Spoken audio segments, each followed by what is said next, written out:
Claves de la semana. Seguimiento de noticias internacionales elaborado por CESCE. Saludos, estas son las noticias clave de la semana. Vamos con los titulares. En página internacional comenzamos hablando del deterioro democrático a causa de un informe publicado por el Instituto Internacional para la Democracia y la Asistencia Electoral. En Colombia analizamos las claves del atentado del pasado 17 de septiembre. Nos vamos hasta Asia. La economía china pierde fuelle. Ucrania quiere usar misiles de largo alcance contra objetivos en suelo ruso. Nos fijaremos también en el conflicto en Oriente Medio y hablaremos del ataque de los Buscas y de la posibilidad de que Israel inicie una ofensiva terrestre en el Líbano. La Unión Africana intentará lanzar una agencia de rating crediticio para el continente africano antes de finales de año. Y terminamos en Estados Unidos, analizando los movimientos de la Reserva Federal. Comenzamos de acuerdo al informe anual publicado esta semana por el Instituto Internacional para la Democracia y la Asistencia Electoral. El cumplimiento de los valores democráticos a nivel global retrocedió en 2023 por octavo año consecutivo. El estudio analiza la evolución de más de 100 variables vinculadas al Estado de Derecho, la transparencia de las convocatorias electorales y el grado de participación de la ciudadanía. Entre otros, la organización con sede en Estocolmo destaca la intimidación ejercida por determinados gobiernos contra las voces críticas, la interferencia extranjera en procesos electorales, la desinformación y el uso pernicioso de la inteligencia artificial.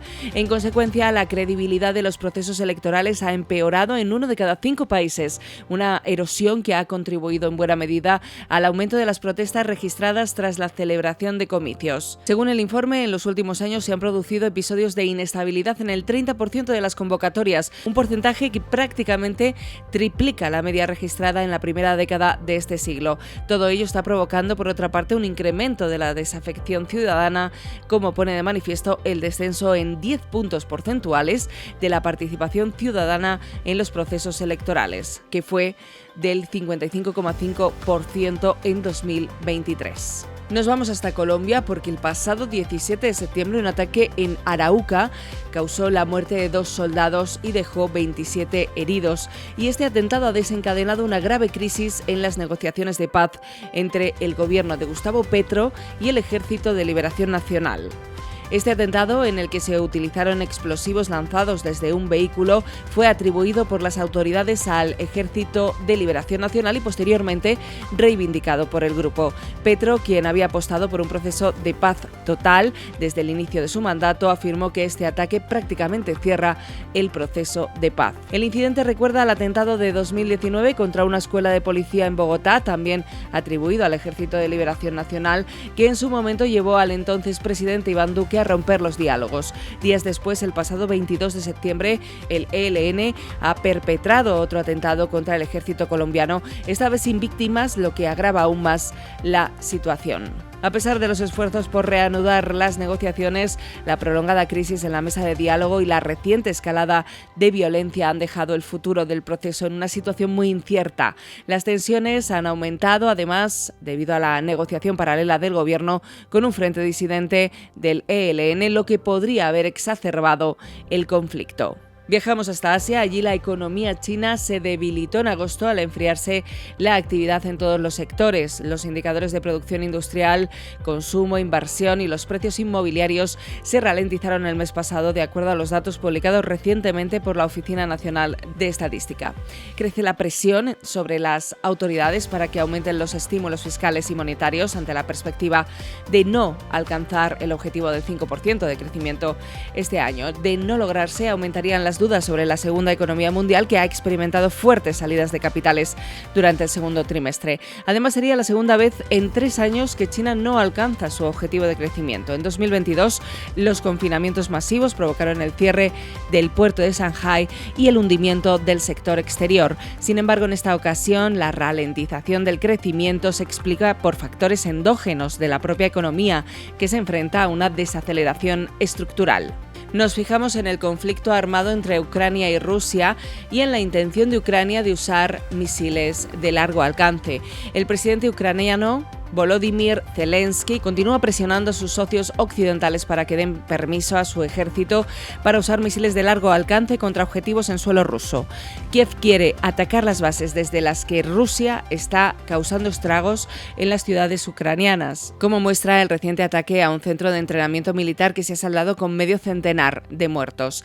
Hasta el momento, Estados Unidos ha puesto límites de unos 100 kilómetros para el uso de sus armas. El presidente Joe Biden aún no está decidido a levantar todas las restricciones. Washington es consciente de que conceder a Ucrania permiso para usar los misiles de forma ilimitada supone cruzar una nueva línea roja y puede desembocar en una escalada del conflicto sin precedentes. Así lo entiende Rusia, cuyo presidente ya advirtió la semana pasada de que los países de la OTAN entrarían en conflicto directo con Moscú si autorizaban el uso de misiles de largo alcance. Mientras, Rusia sigue avanzando hacia la ciudad de Pokrovsk, una importante base logística y centro de transporte para las Fuerzas Armadas ucranianas. La clara superioridad del ejército ruso en los últimos meses se explica por las continuas entregas de munición de artillería norcoreana y los misiles balísticos FAT-360 de producción iraní que presumiblemente ha entregado Teherán. Además, tras la firma del último decreto, Vladimir Putin ha ordenado aumentar en 180.000 efectivos el número de las Fuerzas Armadas rusas. En total, el personal militar en servicio activo pasará de 1,32 a 1,5 millones frente a los 800.000 con los que contaba Ucrania a finales de 2023. Y nos detenemos ahora en Oriente Medio para hablar de ese ataque de los Buskas, porque el conflicto en esta zona volvió a escribir esta semana otro inesperado e inverosímil capítulo. El 17 de septiembre, los Buskas utilizados por los miembros de Hezbollah explotaron de forma simultánea. Un día después, la oleada de detonaciones volvió a repetirse, en esta ocasión en los walkie-talkies empleados por la milicia. De acuerdo a las autoridades, más de 30 personas han fallecido y cerca de 3.200 han resultado heridas. Hezbollah ha responsabilizado a la agencia de espionaje israelí, el Mossad, de introducir en algún momento de la cadena de montaje explosivos en los más de 5.000 dispositivos que la milicia había adquirido en los últimos meses. El masivo ataque constituye un golpe durísimo a Hezbollah, dado que no solo ha incapacitado a parte de su ejército, sino que además ha provocado el colapso de sus telecomunicaciones, al poner de manifiesto una brecha sin precedentes en su infraestructura de seguridad. La sorprendente y sofisticada agresión ha evidenciado, por otra parte, la asombrosa capacidad de la inteligencia hebrea de anticiparse a sus rivales y de infiltrarse en su intendencia. Un minucioso ataque de ciencia ficción. Y más asuntos en relación a este conflicto en Oriente Medio. En la declaración realizada el 19 de septiembre, el líder de la milicia, Hassan Nasrallah, acusó a Israel de saltarse todos los límites, las normas y las líneas rojas, y aseguró que Hezbollah continuará el frente de desgaste hasta que cese la agresión en Gaza.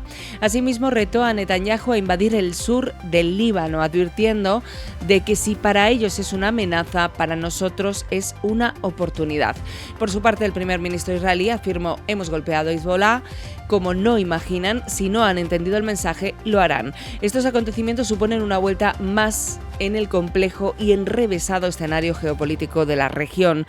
En los últimos días, Israel ha reforzado el contingente militar desplegado en la frontera y ha intensificado los ataques aéreos contra objetivos de la milicia. En esta ocasión, el alcance de la ofensiva no se ha limitado a la zona fronteriza, sino que además se han bombardeado infraestructuras situadas en la capital. El 20 de septiembre, aviones F-35 destruyeron un edificio en el suburbio de Dayije, en el sur de Beirut. Un ataque que acabó con la vida del jefe de las fuerzas de élite de Hezbollah, Ibrahim Akil. Así pues, el conflicto se está desplazando progresivamente hacia uno de los escenarios menos deseados. A día de hoy resulta difícil anticipar hasta dónde escalarán las hostilidades en las próximas semanas. Ninguna opción debe descartarse. Una de ellas es la posibilidad de que Israel aproveche la situación de debilidad y paranoia en la que se encuentra Hezbollah para iniciar una ofensiva terrestre, un escenario sugerido en los últimos días por miembros del gobierno hebreo. Y hablamos ahora de la Unión Africana, que va a intentar lanzar una agencia de rating crediticio para el continente africano antes de finales de año. Es un proyecto que lleva en proceso desde 2022. La African Credit Rating Agency nace en respuesta a las repetidas críticas de múltiples gobiernos africanos hacia las tres grandes agencias de calificación, Fitch, Standard & Poor's y Moody's, a las que acusan de ser injustas y particularmente duras en sus valoraciones de las economías del continente. Según algunos estudios, los soberanos africanos pagan tipos de interés mucho más altos de los que las cifras macroeconómicas sugerirían, con una prima general no explicada de aproximadamente 2,9 puntos porcentuales. Un informe del Programa de Naciones Unidas para el Desarrollo indica que esta diferencia podría ser responsable de un sobrecoste para los países africanos de aproximadamente 75.000 millones de dólares. Pese al entusiasmo mostrado por la Unión Africana y algunos de sus miembros, muchos se cuestionan si los acreedores internacionales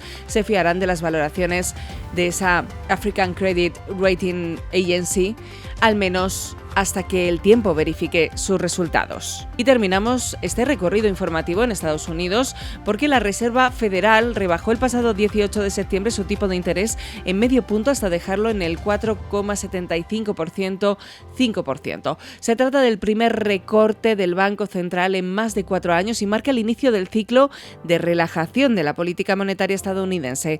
Las autoridades también han actualizado su gráfico de puntos, donde se anticipan hasta 2 rebajas más de 25 puntos básicos en las 2 reuniones que faltan antes de que termine el año. De esta forma, la Fed responde ante aquellos que alertaban de una posible recesión en la primera economía mundial en un momento en el que el mercado laboral comenzaba a mostrar los primeros signos de debilidad.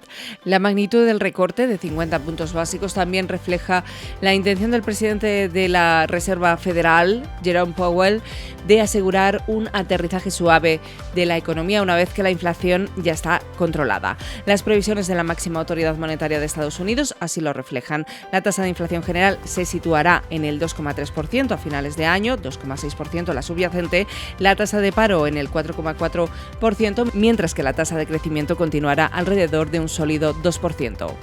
Y hasta aquí nuestro repaso de noticias internacionales. Recuerda que puedes consultar más desde el apartado de comunicación Claves de la Semana en nuestra web ceste.com. Hasta la semana que viene.